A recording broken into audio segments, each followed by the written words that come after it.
I've changed for the better this time. I thought I would never be fine. Hello po mga kabayan, mga kalingap, kumusta po kayo? Magandang buhay, update po tayo. Nagbabalik, Analisa Reality Vlog. Meron pa akong napanood na video ni Kuya Vincent Calyada. Nagpangita ko sila ni Kuya Robin at meron silang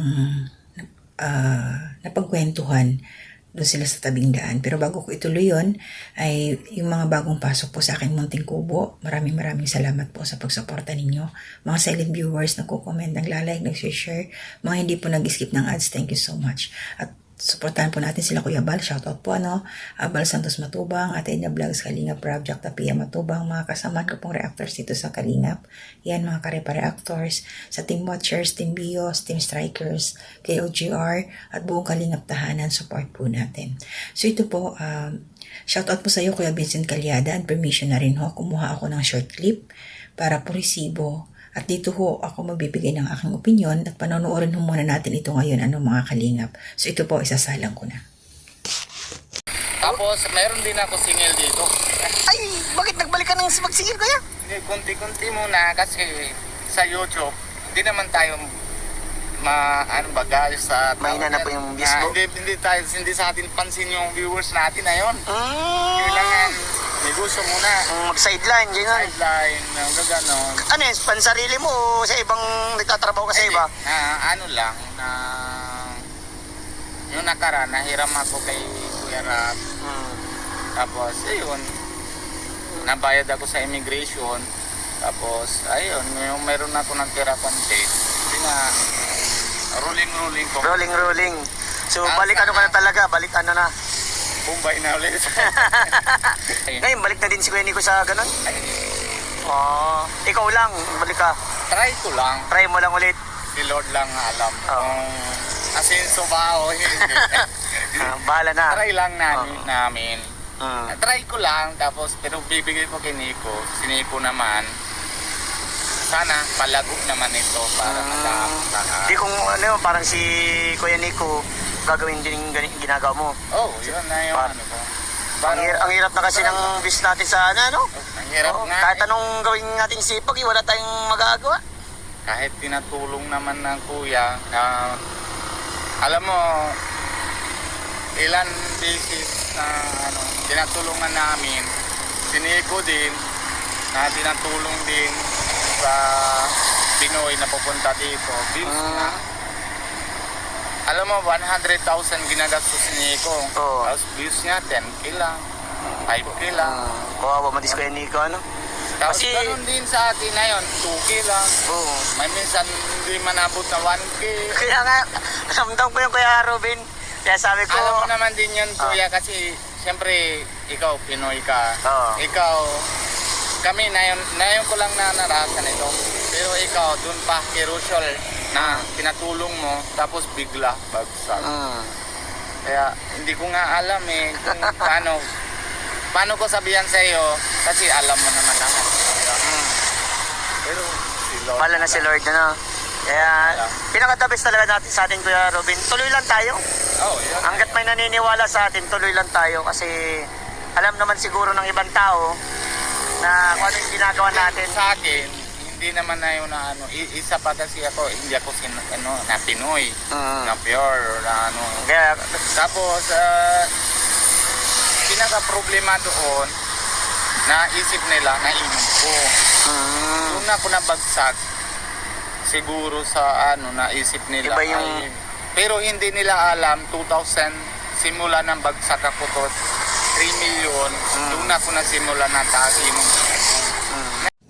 So yun pa mga kalingap, nung nakita ni Kuya Robin si Kuya Vincent, nakilala yung motor, so tumabi siya at nagkumustahan niya yung dalawa.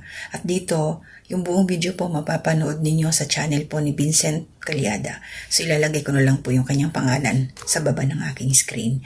So si Kuya Robin, nagbalik siya sa kanyang dating trabaho, yung nagpapautang siya ng 5-6. At yung puhunan niya, nabanggit nga dyan na, di ba, kung matatandaan ho ninyo, Nanghiram siya kay Kalinga Prab para doon sa pag-asikaso ng kanyang visa at may sumobra. At ito ngayon ang kanyang ginamit na pang-umpisa, pang-puhunan, negosyo 5-6. Di ba sa pagkakaalam ko, una, bawal yan. At the same time, nabasa ko sa comment section na paggagaba yung nagpapa 5-6 kayong karma daw, matindi yung balik. Alam ko dati, ganun na nga yung ginawa ni Kuya Robin, hindi rin naman siya naging successful. At ang plano nga niya, dahil itatry lang niya dyan sa daet, at gusto niya ito ipasa dun sa kanyang kapatid, kay Nico. Para sa akin, ang pagpapautang, di ba mga kalingap, katulad niya na tinutubuan, para hindi tama. Kasi, ito opinion ko lang, no? Nahihirapan na ngayong tao na pinahiram mo ng pera tapos araw-arawin mo pa ng singil. Di ba nakaka-stress yun? Sana Kuya Robin, pasensya ka na, walang personalan to. Sana inisip mo muna bago mo sinubukan yan. Naghanap na lang kayo ng ibang pagkakakitaan. Kasi nung pinahiram ka naman ni Kalinga Prab, hindi ka naman tinubuan, hindi ka naman pinahirapan. Ang laking halaga yun. So, ura mismo binigay sa'yo.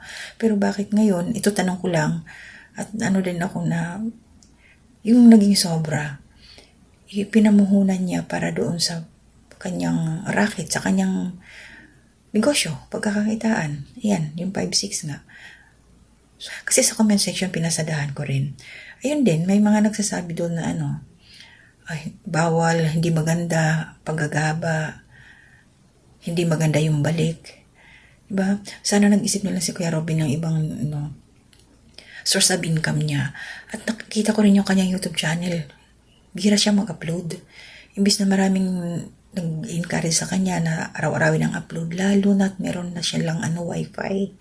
Nagpakabit na sila eh. So, yung sayang naman yun. Diba? Na hindi nila gagamitin. Kasi yung upload niya, yun pa yung birthday ni Dara. Parang 3 video yung nagawa niya doon na i-upload niya.